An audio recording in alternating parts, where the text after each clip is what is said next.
সন্মানীয় ৰাইজ পৃথিবীৰ জনপ্ৰিয় প্ৰধানমন্ত্ৰী আদৰণীয় প্ৰধানমন্ত্ৰী নৰেন্দ্ৰ মোদী ডাঙৰীয়া নেতৃত্বত सबका साथ सबका विकास सबका विश्वास सबका क्रिया এই মন্ত্ৰই আজি কাৰ্বি আংলং আৰু অসমত ভাৰতৰ জনপ্ৰিয় মুখ্যমন্ত্ৰী ডক্টৰ হিমন্ত বিশ্ব শৰ্মাৰ ডাঙৰীয়াৰ নেতৃত্বত সকলো জাতি জনগোষ্ঠীক লগত লৈ কাৰ্বি আংলঙত এটা স্থায়ী শান্তি আনিছে। অকল কাৰ্বি আংলং নহয়, অসমতো এটা স্থায়ী শান্তি আনিছে। যে মানুহে গম পাইছে, ৰাইজে বুজি পাইছে সংগ্ৰাম আন্দোলনত বন্ধুবৰ দ্বাৰা যে আমি বিকাশক নানে বন্ধুবৰ আন্দোলনৰ দ্বাৰা বনৰ কৰ্মসংস্কৃতি দ্বাৰা উন্নয়নমূলক কামবিলাকৰ আগবাঢ়ি নাহে। বনৰ সংস্কৃতিক দ্বাৰা নিপুণ সমস্যা সমাধান নকৰে। গতিকে আমি কৰ্মসংস্কৃতিক যিটো আলাপ আলোচনাৰ মাজত সমস্যাবিলাক সমাধান কৰিব লাগে। সেই মন্ত্ৰই আজি কাৰ্বি আংলঙত ৰাইজে আশীৰ্বাদত আৰু লগতে যিবিলাকৰ সৈতে উগ্ৰপন্থীৰ লগত কেন্দ্ৰ চৰকাৰ ৰাজ্য চৰকাৰ আলাপ আলোচনীৰ স্থায়ী শান্তি আনিছে, শান্তি চুক্তি কৰা হৈছে। এই শান্তি চুক্তি হোৱাৰ লগে লগে কাৰ্বি আংলঙত চুকে কোনে উন্নয়নমূলক কামবিলাকৰ হৈ আছে আৰু গৈ আছে। আপোনালোকে জানে কাৰ্বি আংলঙত যেতিয়া শান্তি চুক্তি হোৱাৰ লগে লগে কাৰ্বি আংলঙৰ বিজেপি প্ৰয়াসত এতিয়া ক্লাছ আৰম্ভ হৈ আছে। এবাৰ 96 ষ্টুডেণ্টত অহাবাৰ ওলাই আহিব, তাৰ লগে লগে আৰু 2টা বছৰৰ পিছত ইয়াত PG পোষ্ট গ্ৰেজুৱেট সেইকাৰণে ইয়াত ডিব্ৰু মেডিকেল কলেজতে হ'ব। ইয়াৰ লগে লগে ডিব্ৰু মেডিকেল কলেজত যে BSc নাৰ্ছিং হোম সেইতিয়া ইয়াত প্ৰতিষ্ঠা কৰা অসম চৰকাৰৰ লগত আলাপ আলোচনা কৰি সেইটো আমাক অনুমতি দিয়া হৈছে। তাৰ লগে লগে আমাৰ ডিব্ৰু অহা বছৰতে ডিব্ৰু কেঞ্চাৰ হস্পিটেলত কামত চলি আছে। অহা বছৰে ইয়াত আমি উন্নয়ন কৰিবৰ কাৰণে আমি আগবাঢ়ি গৈ আছে। আমি আদৰণীয় প্ৰধানমন্ত্ৰী নৰেন্দ্ৰ মোদী ডাঙৰীয়াক নিমন্ত্ৰণ কৰি কাৰ্বি আংলঙৰ পোন প্ৰথমবাৰ 3টা আঁচনি উপহাৰ দি গৈছে। সেইটো হ'ল ডিগ্ৰী কলেজ, ডিগ্ৰী কলেজ আৰু গভৰ্ণমেণ্ট ডিগ্ৰী কলেজত আমাৰ বৰিং খেতি পুৰণি MEC সমষ্টিতে আধাৰত স্থাপন কৰা হৈছে। আপোনালোকে চাওক আজি কাৰ্বি আংলঙত বেষ্ট কাৰ্বি আংলঙত CRS হস্পিটেল ডিষ্ট্ৰিক্ট হস্পিটেলৰ কাম চলি আছে, অহা বছৰ সম্পূৰ্ণ হ'ব। বেষ্ট কাৰ্বি আংলঙত BEd কলেজত দমকামৰ কাম চলি আছে, অহা বছৰ সম্পূৰ্ণ হ'ব। আৰু আপোনালোকে বোকাজানত গান্ধী হস্পিটেলত সেইটো কাম চলি আছে, প্ৰায় সম্পূৰ্ণ হ'ব অহা বছৰে। আৰু আপোনালোকে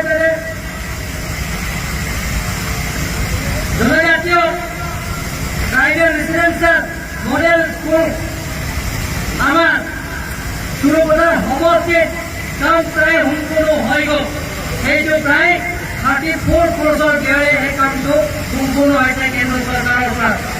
আজি আপোনালোকক চাওক ডিব্ৰু গভৰ্ণমেণ্ট কলেজত কামৰ আৰম্ভ কৰি আছে, এইটো অহা বছৰত আমি উন্নয়ন কৰিব পাম। আজি কাৰাগাংশ চায়েন্স ক্ৰেডিটেৰিয়াৰ কাম এইটো সম্পূৰ্ণ হৈ আছে। এতিয়া অহা বছৰ আমি জানুৱাৰী মাহত যে কাৰ্বি যুৱ মহোৎসৱ Karbi youth festival golden jubilee চেলিব্ৰেশ্যনত সময়ে আমি ভাৰতৰ ৰাষ্ট্ৰপতি নিমন্ত্ৰণ কৰি সেইটো উন্নয়ন কৰিবৰ কাৰণে আগবাঢ়ি গৈ আছে। ডিব্ৰু ফ্লাইঅভাৰ কামত সেইটো চলি আছে। অহা বছৰত আমি লোকসভা নিৰ্বাচনৰ আগে আগে ৰাইজৰ উপহাৰ দিবৰ কাৰণে আমি চেষ্টা কৰি গৈ আছে। সন্মানীয় ৰাইজসকল, পোন প্ৰথমবাৰ কাৰ্বি আংলঙত এটা ইতিহাস ৰচনা কৰিছে, ইতিমধ্যে আধাৰ ৰাস্তা পূৰণ কৰিছে যে ভাৰতৰ জনপ্ৰিয় মুখ্যমন্ত্ৰী ডক্টৰ হিমন্ত বিশ্ব শৰ্মা কাৰ্বি আংলং আহি 2500 51 crore 18 লাখ কৰাইছে অহম মেলাৰ জৰিয়তে হামবেন জলকাউকা কুমপ্ৰেং আৰু কুমপ্ৰেঙৰ পৰা কুমৰাগড়তে ফ্লাইঅভাৰ তাৰ লগতে অকল বুজাই হৈ হাৰহা তিনিআলিলৈকে অহম মেলাৰ জৰিয়তে যে নেশ্যনেল হাইৱে ষ্টেণ্ডাৰ্ড সেই কামটো এতিয়া আৰম্ভ কৰিছে প্ৰায় 920 crore কাম এতিয়া চলি আছে সন্মানীয় ৰাইজসকল নৰেন্দ্ৰ মোদী ডাঙৰীয়াক আমাৰ উপহাৰ দিছে যে ফ'ৰলাইনৰ ৰাস্তা দুটকাটো আমাৰ ডিমাপুৰ ৰাস্তালৈকে প্ৰায় কামবিলাক সম্পূৰ্ণ হৈছে আমি ডক্টৰ হিমন্ত বিশ্ব শৰ্মা ডাঙৰীয়া তেখেতৰ নেতৃত্বত আমি নীতিন গাডকাৰীয়ে লগ কৰি আহিছোঁ MP ডাঙৰীয়া বিধায়কসকলৰ লগত লৈ আমি নীতিন গাডকাৰী লগ কৰি গৈ আহিছে যে অহা 3 মাহৰ ভিতৰতে দিল্লীটো হাফলংলৈকে নেশ্যনেল হাইৱে কাম এইটো আৰম্ভ কৰিম বুলি তেখেতে প্ৰতিশ্ৰুতি দিছে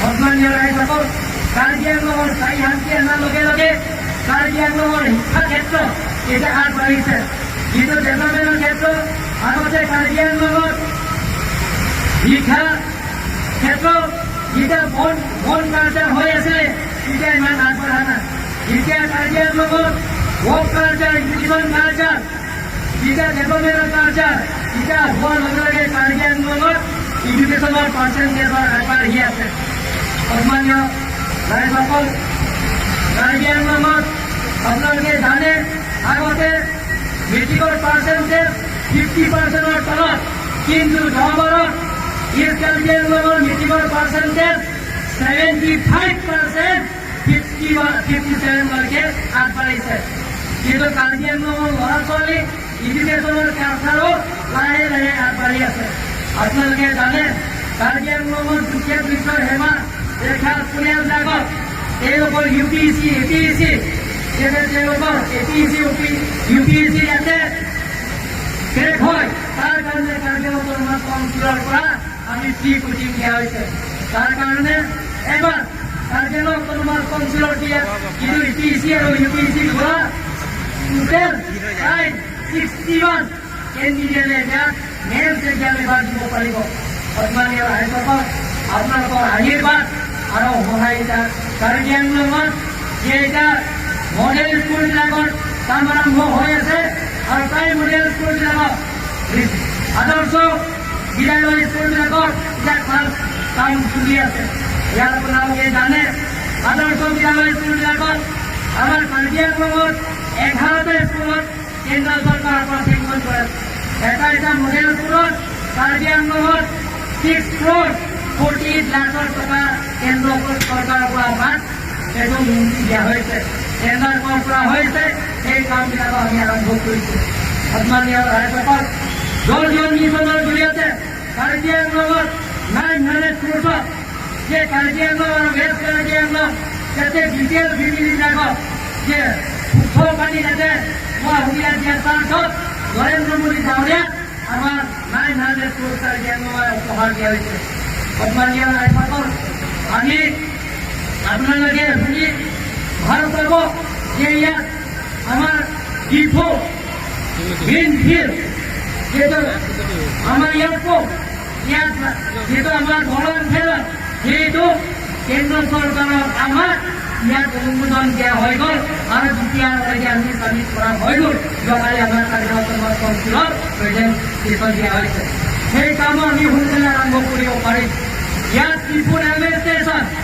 এই যে ৰেলৱে ষ্টেচন 34 crore যাতে ইণ্টাৰনেশ্যনেল নেশ্যনেল ষ্টেণ্ডাৰ্ড সেই ৰেলৱে ষ্টেচন ইয়াত বহাব সেই কামবিলাকত নৰেন্দ্ৰ মোদী ডাঙৰীয়াক আধাৰত স্থাপন কৰা হৈছে সন্মানীয় ৰাইজসকল যে আপোনালোকে আজি কাৰ্বি আংলঙত সকলো জাতি জনগোষ্ঠীৰ লগত আমি একেলগে বসবাস কৰিছোঁ কাৰ্বি আংলঙত আমি বহুত দিনৰ পৰা আমি আলাপ আলোচনা কৰি আহিছোঁ কেন্দ্ৰ চৰকাৰ ৰাজ্য চৰকাৰত আমি অসমখনত বৰ অসম গঢ়াৰ স্বাৰ্থত ভাৰতৰ সংবিধানত আৰ্টিকল 244 এই সমস্যা সমাধান কৰাৰ স্বাৰ্থত কেন্দ্ৰ চৰকাৰৰ লগত আমি আলাপ আলোচনা কৰি আহি আছোঁ সন্মানীয় ৰাইজসকল আমি কাৰ্বি আংলঙত বৰ অসম কৰিব বিচাৰিছোঁ কাৰ্বি আংলঙত বিভাজন কৰাৰ কাৰণে আমি চিন্তা কৰা নাই।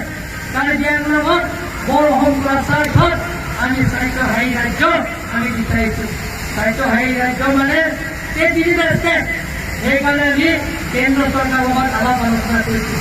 সন্মানীয় ৰাইজসকল, আপোনালোকৰ আশীৰ্বাদ আৰু মৰম আৰু সহায়িতা কৰিব লাগিব।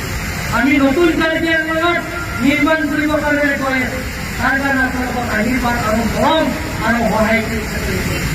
কাৰ্বি আংলঙত চুকে কোণে আপোনালোকে জানি শুনি পাব, কাৰ্বি আংলঙত যিহেতু আমাৰ জনপ্ৰিয় মুখ্যমন্ত্ৰী ডক্টৰ হিমন্ত বিশ্ব শৰ্মা ডাঙৰীয়া কাৰ্বি আংলং অট'নমাছ কাউন্সিলৰ নিৰ্বাচন সময়ত তেখেতে প্ৰত্যেক সমষ্টিত গৈ তেখেতে প্ৰতিশ্ৰুতি দি আহিছে।